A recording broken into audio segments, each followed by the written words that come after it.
I wish. Question for Coach? Looked like some team drills had to be stopped. These guys were scuffling, or you know what happened there? Yeah, our defense or offense, little skirmish, settled it down, got a productive practice out of it. What did you think overall when you watched the competition between the two teams? I thought team run. That was the part I was with the offense. Didn't see the defense. Brees had an explosive run. That was a real rep, and thought it was good competition. And then obviously got to the defense the rest of the practice after the skirmishes. And again, it was both ways in terms of good competitive atmosphere on their side. I think Arthur does a great job over there too. So, and then obviously finishing with 2 minute and move the ball. So a very productive practice, seeing different coverages for our offense, seeing a much more different offensive tempo and shifting, a lot of movement from their guys and a lot of personnel, so it was good for us to get lined up. So again, it's exactly what you want it to be. It was very productive, and I would assume it was productive for them too, but thought we got a lot out of it. Robert, it seemed like Flacco looked pretty good today from what we saw. Yeah, I missed all the fun stuff I heard. I heard the crowd yelling or cheering, so that's a good thing, I guess. But thought he did a really nice job. I thought the 2 minute drive there at it was an end of half situation. Thought he did a really nice job. Got us into a scoring range, and it was set back by a holding penalty. So good lesson to be learned there for the offensive line to hold up, keep it clean. Still got points out of it, which was good. So. How valuable is it for these guys to see a unique player like Pitts? In that 2 minute situation, Carter makes a nice pass break. He is, God, this creative player on Madden. That's exactly what you would look like. He's going to be a dynamic football player for a long time, and anytime you get a chance to see just different avatars, as you would, they're just different. When you get a chance to go up against those guys, it looks different, it feels different, and it elevates, and it just teaches you a few things. So it was really good to go against him. Robert looked like Curry had something. Yeah, we'll find out. It was late in the down, finishing a play. I think it was his hammy. We'll check it out, but it came late and on that pass rush.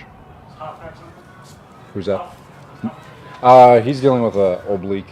He should be a couple of days. With Joe, have you seen him evolve in your offense? I know he's been a veteran in the league for a while, but as an older guy, does he still evolve? I think so. I think these guys are, to survive, you've got to evolve. You've got to evolve your game. You've got to find ways to maximize who you are at that moment. He is a wealth of experience.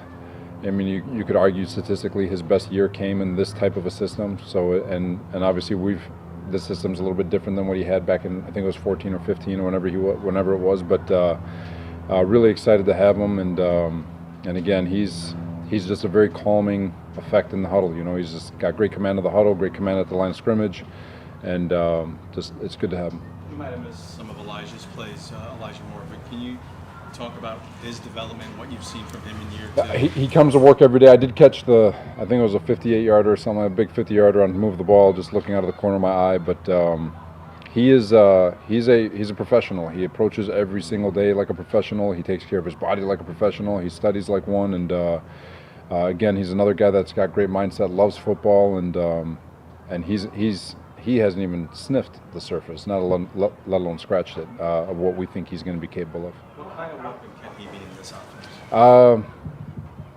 He can be as good as he wants to be. I think our offensive scheme does a really nice job putting players in position to be successful. It's the moment of truth, the catch point, to be able to take the ball in transition and make something explosive happen, and we all think he's got that in him. Robert, how did you feel overall? How did you feel overall about that receiver group? We feel really good about it. It is a young group. I know Corey's there, and I know Braxton, and then they're sandwiched with two young guys with Elijah and Garrett, and they're still trying to find their ways. So and then you got Mims coming along, Jeff Smith, and so it is a really good group. It's a young group that's got to learn how to play with one another and really elevate their game from like I said earlier, the moment of truth. It's doing their job, running their routes, creating separation. Not a problem with this group. It's going to be the moment of truth.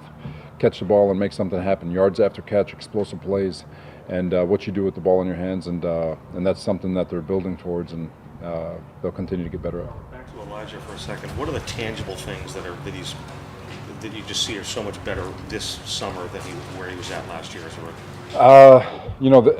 At this point a year ago, he's swimming, right? There's just a lot of playbook on him. So this year, much less of that, where he's lined up, he's running his routes, he knows exactly what he needs to do. It's not 100%.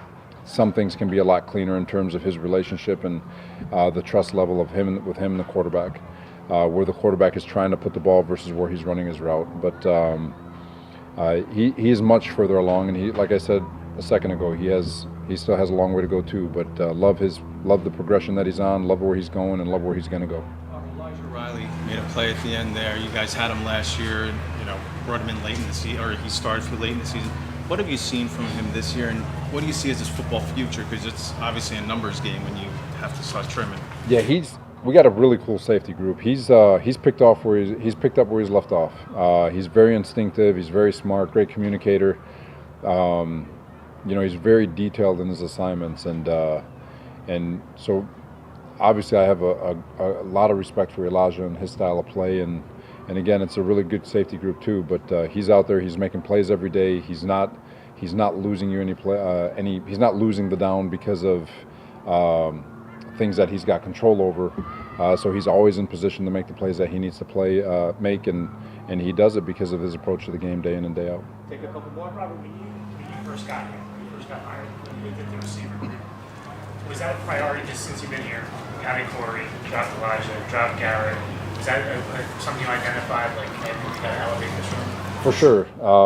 You're really trying to elevate everybody, not to marginalize it, but they're the ones who touch the ball. The backs touch the ball, the quarterback touches the ball, the receivers touch the ball, and if you don't have explosive playmakers at those positions, guys who can take those 5, 6, 7, 8 yard routes and turn them into 20 and 25 and 30, then you're having to spend 10 to 15 plays trying to score points, which is very hard to do in this league.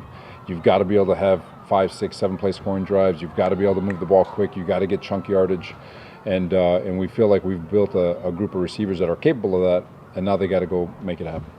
You said you missed red zone for the offense, but Garrett Wilson was pretty effective there. Fair touchdown, 2-30. I saw that one, the 7-on-7 early. Yes. Yeah, no, that was good. Those guys, everyone getting their feet wet, trying to feel one another out.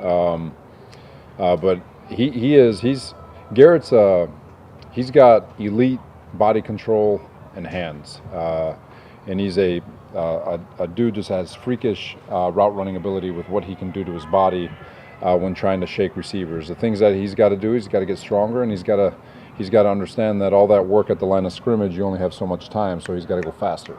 Things that he'll learn. And but love his mindset, love the way he approaches every day, and he's gonna be a good one for sure. It's important to him, so he's gonna be good.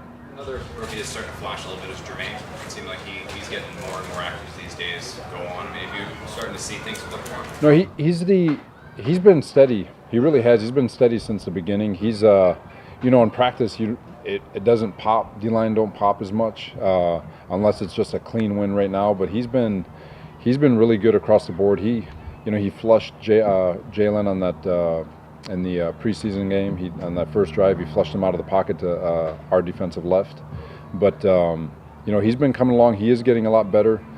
Still, the power game has to be a big part of what he does because, again, his hand-eye coordination and his movement and his ability to win one-on-ones is pretty good. He's just got to learn how to bring all that power and make it a guessing game. Give himself a three-way go. Good? Good. 60%. So everyone knows I kind of have an infatuation with the Navy SEALs. There's a lot of respect for them, and they talk about fight or flight. Everybody's fight or flight doesn't kick in until you've achieved 40% of what you're capable of, and everyone's 40% is different. So when you're on the field and you feel like you've gone far enough, you've only accessed 40% of what you're capable of, and you got 60% more. And to get into it, you've got to go to a dark place, and the darker you get, the more you'll access. So that's about it. Where's he live by? Where's he live by? Yep.